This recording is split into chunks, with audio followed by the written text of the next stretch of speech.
everybody? Welcome to episode 2 of SundaySlam. I'm your host, Tilo313. Joined with me always is Cable2kx and BigBankBob. Gentlemen, how's it going today? Good. Just good? It's getting cold again. It's pissing me off. I know. It seems like we're never going to be able to shake this winter. It's getting ridiculous. I love that 40-degree night we had the other day. That was crazy. That was almost swimming weather at that point, considering what we've gone through. I know some of the Canadians are probably like, you bunch of pussies. Right. Well, we're not used to it. What can we say? This winter's been brutal. But yeah, we used to, where our last winter was like a day or so. Then it was back to summer weather. Like it. Now I'm pretty sure we're going to be getting 90 degrees pretty much for like a month straight now. Oh, that's going to suck. It feels like this winter is going to keep on going forever, just like you'll see on Monday Night Raw this week, Hulk Hogan's return to the ring. Speaking of things that are going forever.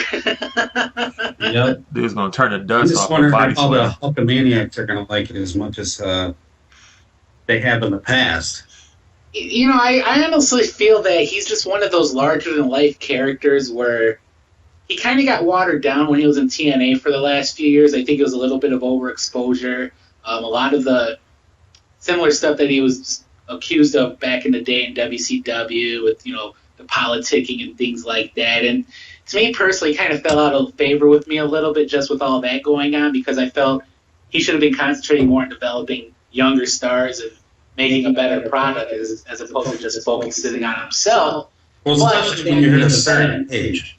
He's still Hulk Hogan, the biggest name in all of professional wrestling, by far. And the big finishing move, the leg drop. the cut to the ear, the leg drop, the posing. Do y'all know his new finisher, though? His new one? What the wrecking ball? He comes in like a wrecking ball. You didn't see the video? He's going to need one. Yeah, haven't seen the video? His leg drop finisher, he did a no holds barred with the running like axe handle. That was classic. And he knocked Zeus out. But, I mean, like I said, with that being said, this marks Hogan's return. He's been gone for about 6 years now from WWE. Recent articles have him saying that he's finally home. He's returned home. He's come full circle. Bob, how do you feel about this? I mean, I know we both grew up Hulkamaniacs, and I'm kind of happy to see him, and I just hope they use him right.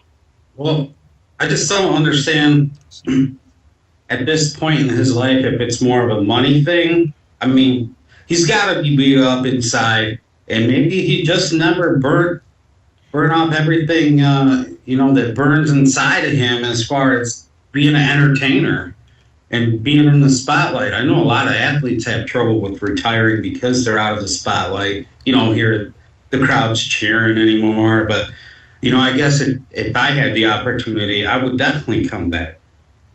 I agree. And even if it's on a limited role, like a GM or doing guest spots, I mean, you can tell he's not doing all that well money-wise. He's constantly in the TMZ news for dumb crap. So, I can see him coming back. I kind of feel it's a little of both. I mean, when you get to the stage in professional wrestling that he was at that level, it needs to be in your blood. It's something that you're born with. It's a passion. It's something you can never shake. That's why you see these wrestlers in their 50s and 60s still going out there. Most of the time, unfortunately, it is for the money and the paycheck because they just don't know anything better to do. They have no other skills except to go out and entertain. I know with Hogan's divorce from his wife, that seemed to kind of clean him out a little bit. And, he's getting back on his feet now, went to TNA for a few years. I'm sure he made some decent money there. But what he's going to do with WWE with the deep pockets that McMahon has, hopefully if they don't focus on him so much, I think he would do awesome in a GM role. Maybe someone to combat the authority, with Triple H and Stephanie McMahon, because he's that larger-than-life character. Hopefully, I just hope they don't overexpose him with him coming back. I think he'd be the perfect ambassador now with the network launching. He could host a few shows on there, like WrestleMania Rewind. He's very charismatic. He has no problem speaking to large masses of people. So I think if used correctly, he's one of those guys that can just come and add to the product and finally come full circle in his career. It's a kind of funny thing that happened in his career when he fired his first manager. his manager actually was asked first, which of these two products do you want the Hulkster's name on?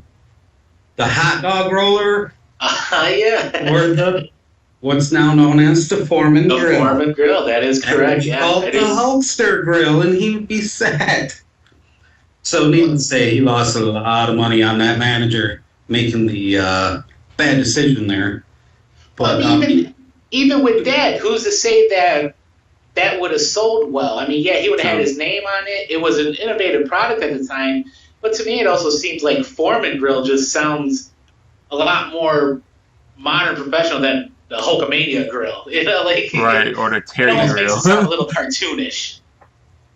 You know, when he comes back on Monday, I saw him on Twitter yesterday talking about the shape that he's in and everything like that. I think the good thing about the Hulkster is he never, even at the worst parts of his career, he never really put on the weight like he never will come out to the ring looking like Dusty Rhodes or like even going further back. He was a big, strong guy when he was younger, but Adrian Adonis, by the time he retired, wow, that guy had like 3 spare tires. Yeah, he put on a lot of weight. He was wearing makeup to the ring. He had that big bottle of perfume. I remember when he blinded Roddy Piper. Yeah, you know what's funny, though, about Hulk Hogan's leg drop? You know what kind of reminds me of that is that when John Cena does his You Can't See Me, and he kind of bounces up the rope and hits him with the, what's it called, the 5-knuckle shuffle? Yeah. 5-knuckle shuffle. I always thought 5-knuckle shuffle meant something else, but right. That's neither here or there. Yeah. He did have a great match earlier this week, though, with Cesaro. Oh, that was a great match. They had about 10. It's one of the best Cena matches I've seen. They had about 10 false finishes, maybe even more. You got Cesaro swinging him around the ring. I like that move, too. He just swings and swings. I don't even know how you get up from that. I mean, the whole Raw was really good. That was one of the best Raws they had in a while. Even I know it's leading up to the Elimination Chamber. It's still right before a pay-per-view. They normally do that, but this one was pretty out there. It was a bunch of awesome matches. Yeah, it seemed like that they needed to bring their A game for this Raw leading up to Elimination Chamber because some of the Raws beforehand were kind of lacking something. They just didn't have that makes you want to tune in next week to see what happens. And last week, definitely, they came out strong out of the gate. That match with Cena and Cesaro, I thought was one of the best matches of the year. Definitely one of the best matches Cena has in a while. And I think he gets a lot of crap for, a lot of people saying that he can't wrestle, and maybe they're just tired of the overexposure of his character. But facts is the guy's a workhorse. He's had a lot of good matches with people over the years. You can kind of say that maybe it was his opponents that carried him through the match, and maybe so. I mean, that's for your personal opinion, really. But I think he's also, carried his load as much as he could in these matches. And with you bringing up Cesaro, it kind of leads me to my next subject, which was we're seeing kind of a change of the guard here in WWE with a lot of younger wrestlers coming up. And you're seeing names, like the Wyatt family, the Shield. Cesaro's one of them. Dolph, the show. Dolph Ziggler is one as well, although he's kind of getting buried lately, but he's definitely someone that can be put on the list. And I wanted to ask you guys, I'm going to start with you first, Chris. Out of all the guys we mentioned, and maybe some that we didn't even mention, who do you feel is going to be the next breakout superstar that's going to be on main event status? I'm going with the Wyatts because I think that whole creep factor is what everybody wants to see right now, and it's just taken off of them. I'm pretty sure they didn't think it was going to be this successful. They thought it may have, he was Husky Harrison. Yeah. Husky Harrison didn't really work out too well when he came out. And I think it's just skyrocketed. And they just caught light in the bottle, and it's going to be him. I think it's going to be somewhere along the lines. He's going to pass the torch to Undertaker's going to pass the torch to them and say, hey, you guys are the next creepers or now, the next. Do you feel it's all three of them that are breakout, or maybe just Bray Wyatt? I think Bray Wyatt is going to finally probably break away from the other two, and it's going to be him and Undertaker. This is what I want to see happen. I want Undertaker to be the person that takes him under his wing and go from there. Okay. Who do you think is going to be next breakout star, Bob? Well, first, I'd like to say that as far as breakout stars, one of the biggest breakout stars that I thought would never have any moves at all passed away this week, and that was Big Viscera. Ah, yes. Yeah. Oh, yeah. He had that great run as the, what did he call himself? Big Daddy V? First, he was Mabel. Mabel. From Men on a Mission back in the mid-'90s. Disappeared for a little bit, came back during the Attitude Era with the corporate ministry that was going on, the Undertaker stable, and changed his name to Viscera.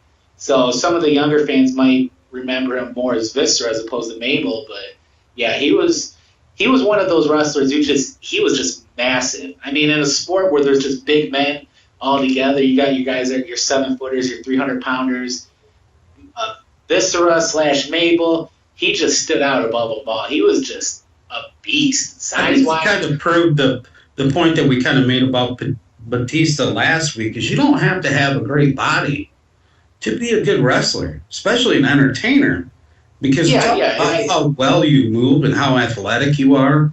And I don't really need to see these bodybuilding giants like Chris Masters was, or, John Cena's kind of right in the middle there because he is so big and strong that he does move a little bit. But he's not like an imposing figure, though. Right. Kind of like a Big E. Exactly. Even Big E, he's not as tall. He's just built solid. He's built like a brick house. And, yeah, you can say those figures kind of maybe seem a little larger than life. They don't have the height, where it seems you had to be a certain height before, to get over in WWE. But some of these guys smaller. Another one that they have coming up is Alexander Rusev, I think is his name. He's another guy where, he's just kind of, he's not a very large, he's a strong guy, but he doesn't have the height to him. He's someone maybe like a Big E where, about 6 foot, maybe close to 300 pounds, but, he's going to be one badass mofo. Yeah, I can't wait to see him. And when he did his stuff in the Royal Rumble, that was awesome, but I can't wait to see him on Raw, and they actually build up his character more, and he's going to come out as a heel, so I can't wait to see that. Yeah, it seems like they use the Royal Rumble as a nice format to kind of introduce new stars. This year it was him. The year before it was Bo Dallas. They always try to introduce one or two characters that they have in developmental into the Royal Rumble so that people kind of get a better idea of who they are once they do make that jump. And that kind of goes into my next subject, too, is that with the popularity of WWE almost really being the only game in town for the most part. Yeah, there is TNA out there, but at the same time, I think they're struggling right now. They're trying to stay afloat, and despite their best efforts, I just don't think they're ever going to be able to compete. Yeah. WWE. Well, it did help them to get rid of that octagon ring they were using. Yeah. I think Hulk Hogan had something to do with that. Yeah, Hogan, when he came in, he made the call on that one. I didn't mind the 6-sided ring just for the fact it was something different. At the time before Hogan came in, they were also focusing a lot on the smaller guys, the cruiserweights or lightweights, whatever you want to call it, whatever federation you're in. But a lot of the smaller guys, and that's what that was drawing a lot of people to their product. Hogan came in, made a few changes, and I think that's where it started becoming more about him as opposed to the wrestlers. And all right, folks, sorry about that. We just seem to have some issues. We seem to have lost Big Bang Bob there due to some connective issues. And we're just going to keep on rolling here. Fortunately, the show must go on. And yes. I was asking Chris here, do you feel the popularity of WWE is going up or going down recently based on what you've seen? I think it's kind of in a lull right now, especially with the whole CM Punk thing going on, where they don't know if he's coming back or is he really done or is he just making another, I guess, pipe bomb where he's making a statement saying, I'm not going to wrestle until you get rid of all these part-timers and get full-timers back the ring like they're supposed to have, put them in these main events. They here all year round. That's really unfair to have people like Dolph Ziggler, who I really like, who was at the time, very popular, got injured, lost all his popularity. He performs every night, does not get the credit that he deserves. You have a person on the Shield, I forget his name, Rollins, who has to use the U.S. division or U.S. title. Dean Ambrose. Dean Ambrose, yeah, you're right. I'm sorry. He has the championship belt, the U.S. championship belt, and has not defended it and don't even carry it to the ring no more. Yeah, like, it seems like it. It's almost a forgotten title. Right. They don't even use it no more. I mean, it's 3 hours of Raw. It's an hour or 2 hours of SmackDown. And you have all these side shows, Main Event, and Saturday Morning Slam on the not Cartoon Network, but WB, whatever. You have a lot of programs to make all these titles relevant, especially with the WWE Network coming on and NXT coming. Maybe move the championship there and make that something. I don't know. But I think they have a lot of room. I don't know if they have not enough writers, but they have a lot of room to make WWE a lot better. And right now, to me, it's kind of stuck in between and slowly slipping down. Oh, most definitely. I kind of agree with you, unfortunately, because I'd like to think that they're back on the rise. The U.S. title thing is something that definitely bothers me, just because of the fact it is a prestigious title, or at least it used to be up until Ambrose got it, hasn't defended it. I also feel it's because it's not a title that WWE created initially. The history with the U.S. title comes from the WCW, the NWA days, and the lineage doesn't belong to WWE. And I think that's one of the reasons why that title ends up getting buried so much, because it's not one of their own. I know we talked about before where, certain wrestlers should get pushes, based on their past. Now what they have with the Elemental, the NXT, where they have the wrestlers that are going to be coming up, they train them their own way, where it seems like a lot of the indie styles are starting to becoming a thing of the past. And unless you go through their academy, then that might be the only way that you're actually going to make it to the roster, unfortunately. I also feel it's one of the reasons why a lot of certain wrestlers get buried, like a Daniel Bryan and even a CM Punk of that nature. Where Punk kind of rose above it. His name is on the same level as some of the more famous wrestlers now, and I just feel that because he wasn't brought up strictly WWE, he kind of gets a little bit of a bad rep within WWE management. And it's unfortunate, because the guy's a hell of a talent. I certainly agree with him on that regards, with the fact that he's busting his ass 300 days a year. Then you have someone that comes in like Batista, who, was a big name before, but his main contribution to the company was being part of Evolution with Triple H, right, who just so happens to be the VP of corporate talent now. So you can kind of see where the politics come involved with that. Yeah, Batista is a very imposing figure. He has the look. Maybe not so much the skill anymore. The guy is in his mid-40s as of right now. But, I understand where WWE comes from, where they try to bring back some of the old wrestlers to, get a little more interest drawn back to the product and just a familiar name. But at the same time, you're also disrespecting a lot of the talent that's there. I mean, it goes day in and day out. And it doesn't help that half the time when they bring these old wrestlers back, it's coinciding with some kind of movie they have coming out. And it seems like it. The Rock had G.I. Joe and Fast and the Furious, and they're trying to catch it again with Dave Bautista with Guardians of the Last Galaxy. And that movie doesn't come out till late of this year, like August. August. It's almost, WrestleMania is going to happen way before the Guardians come out. Yeah. So what's the point of putting them in that main event match? It's not drawing anything. People are not going to get that connection with his movie and Guardians. Well, I think he has another movie too, so I could be wrong there. But I know that's the biggest movie that's coming out, and it's a Marvel movie. So I know they want to be like, well, we're going to catch the Marvel hype and mix it with WWE, and we can just meld it and have a huge fan base. And I think that's the whole point of Dave Bautista even being back. Yeah, I think they tried to capitalize on his comeback, and maybe they didn't anticipate that the crowd might not be as receptive to it. They hyped him for weeks, and it seemed like that, the Animal's returning, and I think what happened at the Royal Rumble kind of set everything backwards with Bryan not even being involved in the match. It kind of sabotaged him. Yeah. Hey, I was more excited for Los Toros. What's that? The Mexican? The Matadors. Yeah, I was more excited for them than I am Dave Bautista. I could care less about them. I like the little bull. Yeah, I mean, but when Batista was on his last run here a few years ago, I thought he was doing some of his best work at the time because he was playing a heel.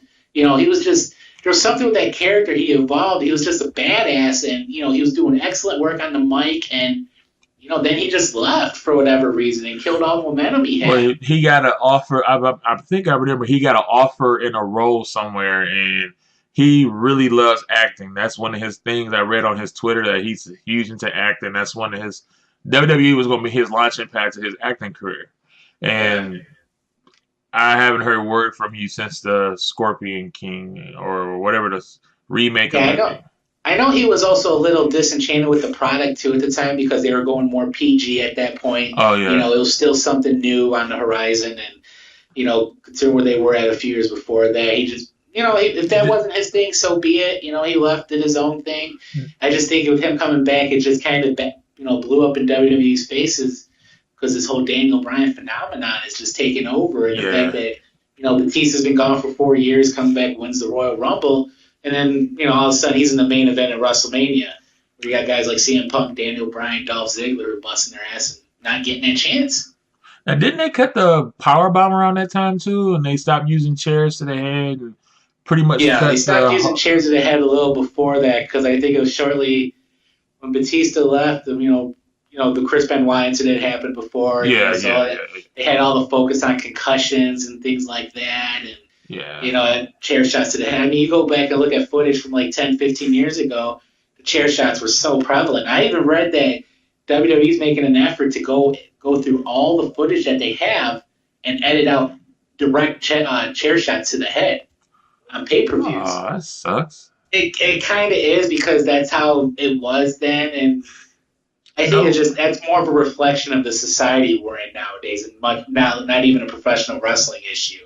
Right. Where it seems like we're too worried with offending everybody, so we need to they feel they need to do what they can, the concussion issues. I know they're going to put disclaimers when they're going to air Chris Benoit matches. That's neither here or there. It was unfortunate the way it happened. Fortunately, it clouded his legacy, professional record. I think he was a surefire Hall of Famer. Yeah. The rabbit Wolverine. He blew it. I mean, I read an article the other day that I think it was his sister-in-law, and she said that she kind of felt in her opinion was that Benoit, Nancy Benoit, they had gotten into an argument. Benoit kind of snapped for whatever reason because he just got so angry, ended up maybe killing her, strangling her, however it may be. It was a moment of rage, and then he kind of came to and realized what he had did, and then that's when he decided he was going to kill his son, unfortunately, and then take his own life. And I think he knew the severity of what he did with his wife, and it's so unfortunate the way it went down, but we weren't there. We weren't in his mind. We're never going to know, unfortunately. It's all speculation. And one day they will be able to show his face on WWE programming the way it should be. They don't need to praise him, say this guy was a great wrestler, but the fact he wasn't. Oh, we lost audio. I don't know why, but we lost audio. Out of time, or no? There you go. Back? It's back. Yeah, audio just dropped out. They cut back like at WrestleMania 20. I'll try to go with that then. Okay. Well, I just added it together. He was in the main event of WrestleMania 20, and unfortunately, you can't go back and change history. You can try to ignore it, but that being said, he's still part of history, and I think he needs to be recognized as such. Last topic we wanted to touch is this coming actually tomorrow. Yeah, Elimination Chamber. Elimination Chamber. Now, we know the main match. Who do you think is going to walk out of there with the belt? I still think it's going to be Randy Orton. I just don't see them giving it to. There's no story behind. If they give it to Daniel, like everyone wants him to, but he wins it. I don't see how that leads into WrestleMania because you would have to literally have some kind of feud between Randy Orton, Dave Batista, and Daniel Bryan just explode and have it mean something because normally all the WWE WrestleMania matches usually is something meant like The Rock and Cena that built up for almost a year. Yeah. And Rock versus Cena again, then Rock Cena versus Hogan or Hulk versus Rock. I think I got that backwards, but all those were built up as huge main events, and I don't see them be able to hype that up that quickly because no one wants Dave Batista in the main event. So I agree. I think out of all those feuds you mentioned, the Hogan Rock one, it didn't have that much long of a build up, only because it didn't need it. Right. Hogan had just came back, from his being gone from WWE for 10 years. Just the fact that people loved the fact he was back. Originally, he was supposed to take on Stone Cold, which I thought would have been a way better match than Hogan versus Rock. But unfortunately, they couldn't come to a conclusion as who was going to go over when you have two big superstars like that. Neither one of them wants to lose. And for whatever reason, Hogan, was okay with doing a job to The Rock. But that being said, though, that was still an awesome match because The Rock was still on that level. Yeah. And he could carry that match. Granted, I think it would have been way better with Stone Cold in the mix, but I was there to see Hogan versus The Rock. And I'll tell you what, I've never been part of anything that was just so electric to have 68,000 people screaming for Hogan. He was coming into the match as the bad guy. You watch the first 3 minutes of that match, and if you don't get goosebumps, you're not a true wrestling fan. Because the way that crowd reacted when he threw The Rock down, the roof almost blew off the Sky Dome. I've never been part of anything like that. I think that day I was definitely glad to be a wrestling fan, and it was one of those things you can look back and tell your kids 20 years from now, saying, I was there to see Hogan versus The Rock. Right. The other matches. And, for as far as Elimination Chamber this Sunday, I kind of feel that Orton's going to walk out of there with the belt, too, because he's had it for a while now. I hope they're done with the days of hot-shotting the belt. And what I mean by that is passing it along every couple weeks where, you have a champ for a couple weeks, then he loses the belt, then that guy has it for a couple weeks, and the belt just keeps getting passed around. It gains more credibility the longer that the wrestler holds it. And sometimes I feel like they tried using the belt to make the wrestler where they had instances before where the Miz became the champ. Yeah. Even Dolph Ziggler when he won the belt for the first time. Whereas before it was the man that was making the belt. When you won the championship, you were already at that level. Yeah. Best example I can think of is when Stone Cold won the championship for the first time. And he was already well set. He was the main event guy. He was the one that the company was going to hitch their wagon to, and he was going to take them to greener pastures. And, he was the one. And now it seems like with Randy Orton's had the belt since August, we're going on 6 months now, almost 7 months. He's been the champ. Maybe he hasn't been built as strong, but he's still the champ. So I think when he ends up losing the belt, eventually it's going to mean a lot more. Yeah. I can't wait to see when he finally actually does lose the belt. And I really hope they do eventually pass it. It's not going to eventually. It's going to happen. It's going to get passed on to Daniel Bryan. Okay.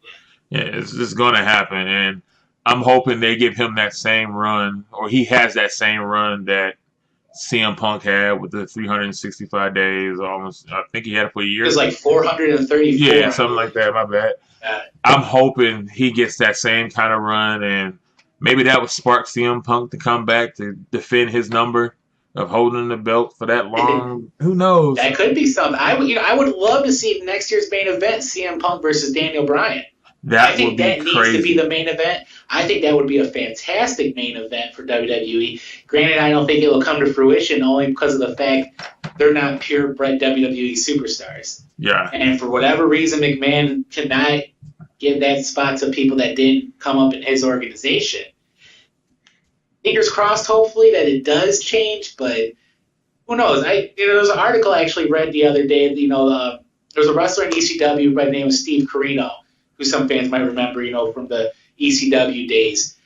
He was interviewed. They asked him pretty much what's, his opinion on the Daniel Bryan phenomenon, and he made a very interesting point where he compared it to the rise of Stone Cold when he first became popular. Stone Cold when he won the King of the Ring in '96.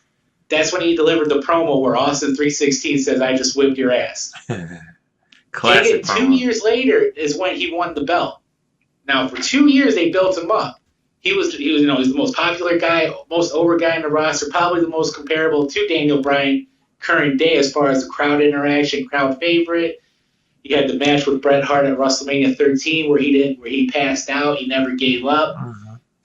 It could have been as easily back then to put the belt on him a lot sooner than what they did, but they waited until WrestleMania 14 to when HBK handed him the belt, and then he was off and running. So they were talking 2 years then where they didn't give in to the crowd calling for him to be the champ. They let it nurture a little bit, let it build up, kind of get the people anticipated for it, and then when it did happen, it drew big money. And I'm hoping that the fact that's what WWE has and with Bryan. Granted, he'll probably get the belt a lot sooner, but he's been pretty over for a while now. He probably should have had a run before that, but I'm trying to hold out faith in bookers. Yeah, I'm excited. I'm hoping Daniel Bryan finally get his reign, his run. And I mean, so what, they came from Ring of Honor and all the independent circles and stuff like that. They're making your brand worth something now, and you need to hold them back to that respect. And I feel they're the last of a dying breed, pretty much. Yeah. Wrestlers from the independent scene. I think nowadays with wrestlers going to the NXT developmental, they're almost looking at it more as a job, as opposed to where you got the wrestlers on the indie scene, the guys who are wrestling in gymnasiums in front of 50 people, making $20 a night. They're doing it because they love it. Right. Not for the pay, obviously. There's no benefits for it, but the fact is they're going to go in night out. They're going to go all over the country. They're going to put on a show because it's in their blood. That's what they want to do. And I feel that WWE needs more wrestlers not like that. More wrestlers like that, I should say, instead of guys who play college football or college athletes who say, okay, I'll give this professional wrestling a try and maybe it'll work out. They're just in it for the money, whereas you got other wrestlers who are in it for the passion. Right. So, well, with that being said, it looks like it's going to wrap up week 2. I wish Big Bank Bob would have still been here with us, but technical issues didn't allow us for that to happen. So hopefully he's going to join up with us next week. Same time, same channel. Yes, hopefully we'll do a little recap on the first week launch of the WWE Network. I don't know if you're going to sign up for it initially. Are you I'm signing up Monday. I'm a little worried because I'm worried if the system's going to crash or not with all the people signing up at first. I'm pretty sure it's going to crash. It's going to be slow. I mean, they did it smart. They're only doing 720p, not going full HD with the video. So that's going to help a little bit as far as bandwidth quality goes. So, yeah, I'm excited. I can't wait to start watching. Exactly. Yeah, I'm probably going to end up waiting a few days. I'll probably wait till midweek to sign up just so I know, you hear of any issues. Because, if the system goes down, you're going to hear about it right away.